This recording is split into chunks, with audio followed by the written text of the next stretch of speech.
August 8th, 2005. Just after sunrise, employees unlock the Central Bank of Brazil in Fortaleza and walk toward the vault. Within minutes, everything changes. There's a hole in the floor. At first, it looks like structural damage. Then someone checks the cash reserves. More than $70 million is gone. There are no broken doors, no shattered locks, no signs of an attack. Security cameras show nothing unusual at the entrances, because the robbery didn't come from outside. For 3 months, a team had been digging an 80-meter tunnel beneath the city, building it with lighting, ventilation, and wooden reinforcements, calculating the exact point where the vault sat above them. Over a single weekend, they broke through the floor and removed 3.5 tons of cash, transporting it bag by bag through that tunnel, while the building above remained silent. By the time anyone realized what had happened, they had already disappeared. For a moment, it looked like the perfect crime, but perfection never survives pressure. Soon, luxury cars would be purchased, phone calls would be traced, alliances would collapse, and the biggest robbery in Brazilian history would begin to unravel. How did a group of men tunnel into a central bank without firing a single shot? And how close did they come to getting away with it? Months before the robbery, nothing about it looked like a robbery. In a quiet neighborhood of Fortaleza, just blocks away from the central bank building, a group of men rented a modest house. They paid on time. They kept to themselves. They even registered a business. On paper, it was a landscaping company. They printed business cards, hung a sign outside. Neighbors saw trucks coming and going. Workers carried tools inside every day. Dirt was moved in small quantities. Nothing seemed unusual, because it wasn't supposed to. This wasn't a gang rushing into a bank with weapons. It was a long-term operation disguised as ordinary work. Inside that house, there were no plants being prepared, no garden designs, no clients. Instead, there were floor plans, measurements, depth calculations. They had studied the central bank building for months. They knew it wasn't a normal commercial bank branch. It was a storage facility, a place where physical cash was kept before being redistributed across the region.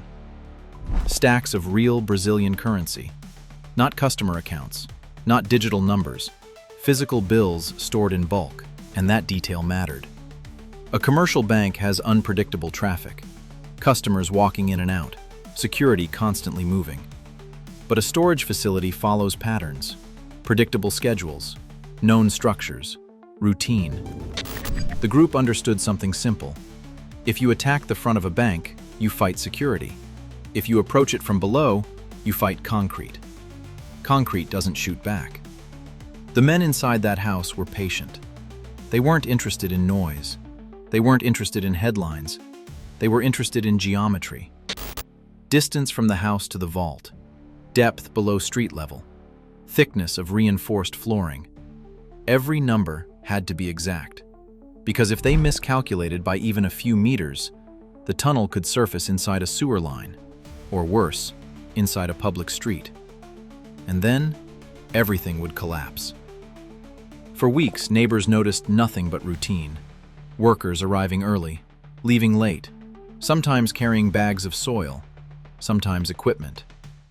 To the outside world, it looked like a small business trying to survive. But beneath the floorboards of that rented house, something else had already begun.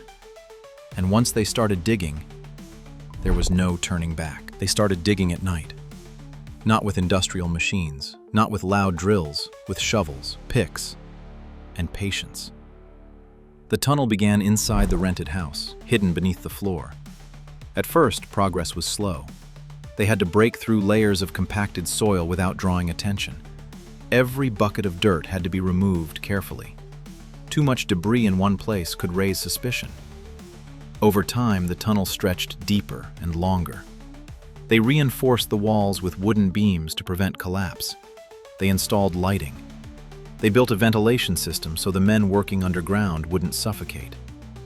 This wasn't a hole in the ground. It was an engineered passage, nearly 80 meters long. That's close to the length of a football field. And it wasn't just distance that mattered. They had to calculate direction precisely. If they angled even slightly off course, the tunnel could surface in the wrong building, or worse, beneath the street where vibrations from traffic could cause a collapse. Above them, life continued normally. Cars drove past, bank employees walked into work, security cameras watched entrances and hallways. No one thought to look below. The men digging worked for nearly 3 months, night after night, in heat, in darkness, in silence. Every meter brought them closer to the vault, but every meter also increased the risk. If someone discovered the tunnel early, the charges would be severe. This wasn't petty theft. It was a direct attack on the Central Bank of Brazil. And yet, they kept going. Because once you dig deep enough, there's only one way forward. By early August, the tunnel had reached its final destination. They were directly beneath the vault. All that separated them from millions in cash was a reinforced concrete floor. And they had chosen the weekend it would all take place in. They chose a weekend in early August 2005. The central bank building would be closed. Fewer employees, less movement, more time. Inside the tunnel, directly beneath the vault, the men prepared for the final step. Breaking through the concrete floor was the loudest and riskiest part of the entire operation. If they misjudged the structure, vibrations could trigger suspicion. But they had studied the blueprints. They knew exactly where to cut. Carefully, they opened a hole in the vault floor from below. And when they entered, they found exactly what they had expected. Stacks of cash, rows of it. Brazilian reais bundled and stored in large quantities, waiting to be redistributed into circulation. They didn't grab everything blindly. They were selective. They chose mostly used banknotes, bills that had already circulated and would be far harder to trace than freshly printed currency. Then they started moving the money, bag after bag, trip after trip, through a tunnel barely wide enough for a person to crawl. Over the course of that weekend, they transported approximately 3.5 tons of cash. That's not a metaphor. 3.5 tons. Roughly 164 million Brazilian reais. All of it carried manually through a tunnel beneath the city. Above them, nothing looked unusual. No alarms sounded. No security response was triggered. The vault remained closed from the outside. By Sunday night, the job was finished. They sealed their entry point as best they could, retreated through the tunnel, and disappeared back into the house that had started it all. On Monday morning, employees arrived expecting routine. Instead, they found a hole in the floor. At first, confusion, then disbelief, then panic. The Central Bank of Brazil had been robbed, not by force, not by violence, but by patience. And for a brief moment, it seemed like no one had any idea who was responsible. For a short time, they looked untouchable. There were no immediate suspects, no fingerprints in the vault, no witnesses who had seen anything unusual. The tunnel itself felt almost unreal, precise, calculated, professional. Investigators knew one thing immediately. This wasn't random. It required months of planning, coordination, funding, and trust between the people involved. And trust is usually where perfect crimes begin to fall apart. Because stealing 164 million Brazilian reais is one challenge. Living normally afterward is another. In the weeks that followed, money started moving. Expensive cars were purchased, properties were acquired. Sudden lifestyle changes caught attention. People who had never handled large sums of money before were now spending freely.